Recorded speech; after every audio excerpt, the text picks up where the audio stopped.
This is a manager who has a very good feeling on his team and knows how to get them to perform. And again, even though Palmeiras maybe is not playing at the highest level that they're capable of, they do just enough to win in a very professional way. This is a team that has experience in these type of competitions.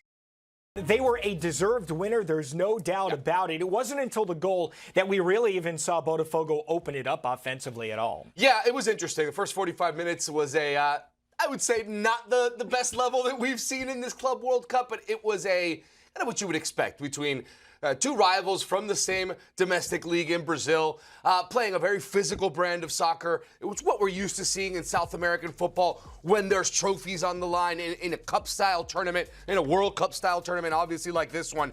Expected to be a little bit cagey. It was that in the first half, but then you did see the difference in quality in that second half. Palmeiras really knowing what type of football they're playing, being a little bit conservative as far as defending and taking their opportunities on the counterattack, and that's what you saw throughout the game until they finally did get their opportunity and put one away. But I think it's what we expected, a cagey, hard-fought, physical match between these two teams. But I do think that the better team in Palmeiras is moving on. Yeah, there's no question. This was the team that deserved to be moving on and guaranteed coming in to have a Brazilian team in the round of 16. That's pretty special with what we have seen so far in this tournament. Abel Ferreira has been one of the best South American managers for the last few seasons, a couple of Copa Libertadores as well as Brasileiros. For him, it just seems like the substitution pattern may be a little bit surprising. We see Estevão only in the 64th minute coming out. He didn't last even into extra time. What did you make of the substitutions and the changes that he made? I mean, he clearly has, Abel Ferreira, a really good feeling about his team, an understanding of what he needs to do and what moves he needs to make. And he's not scared to make them. And not all managers can say that. When you have two Copa Libertadores titles and two Brasileirão titles to your name, you have the confidence to make that move. Estevão came to this tournament as the superstar. He has been impactful in the way they played, but really not to the level that maybe we have expected. Not goals, not really getting onto the score sheet or the assist sheet. So it's not exactly what you would expect to see from him.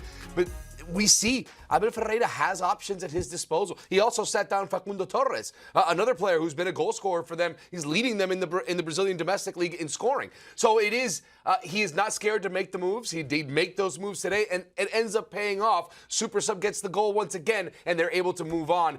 This is a manager who has a very good feeling on his team and knows how to get them to perform.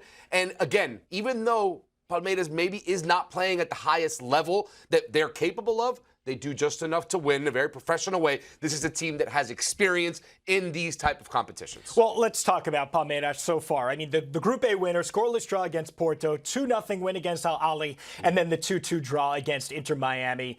This is a team that can reach a different level, right? I mean, what are we seeing so far? Where are they in terms of their capabilities now moving into the quarterfinals? I think that, like I said, it's been a professional tournament for them. They've only conceded 2 goals, and those 2 goals came against Inter Miami. Not exactly the team that we expected to get the goals against them, but they have been a defensive masterclass performance in this tournament so far from Palmeiras, knowing how to play in these tournaments, how to manage their team, how to not leave themselves open at the back. And you look at the lineup here, I mean, that back four has been good.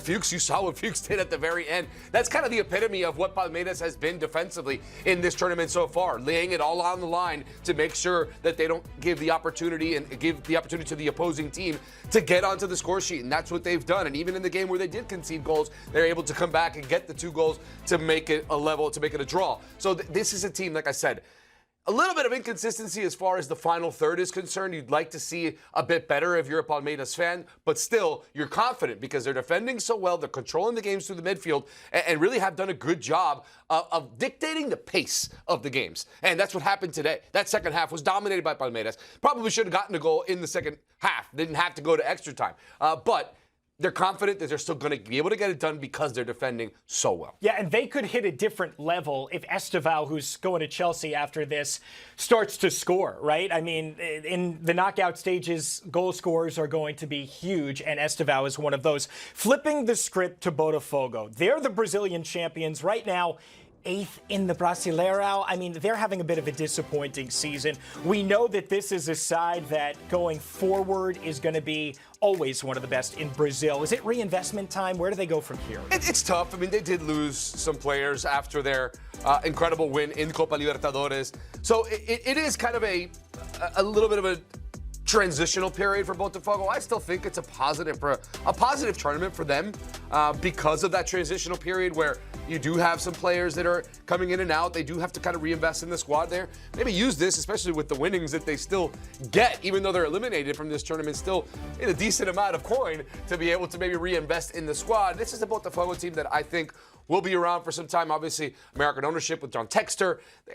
There are some issues with that group and some of the clubs that he owns as well. But I do think that this is an important club to him in that Brazilian league that is, I wouldn't say wide open, but there are a lot of teams that can compete. And I do believe that they'll still find a way to reinvest, find a way to still be competitive, even in this transitional period. I don't think that this is by any means the end of Botafogo. I think that this is a team that's going to have some sustainable level of success as they continue to move forward. Decent tournament, probably, of course, want to do better, but they'll be happy and move on from here if they still have something to build on to continue what's been a really successful run over the last couple of seasons. And getting to the round of 16 is going to help John Textor's sale of Yes. of Crystal Palace, of his 43% to Woody Johnson is going to help. There's going to be money to put back. With Palmeiras taking down Botafogo, is Sao Paulo just reverberating right now with energy? That must have been an incredible thing to watch being down there. Before we got on air, you guys said that I didn't have to be objective for my journalistic integrity. So I'm going to go out and say that not so much. It's not so hot down here with the Palmeiras victory. But in all seriousness, obviously the Palmeiras fans are absolutely thrilled. And they are actually the butt of the joke quite frequently down here as being one of the bigger clubs in the nation to never have won a Club World Cup. So they'll be delighted with this victory, especially since it comes over a Botafogo team with whom their rivalry has been growing in the last couple of years. 2 seasons ago, they had a comeback win against Botafogo.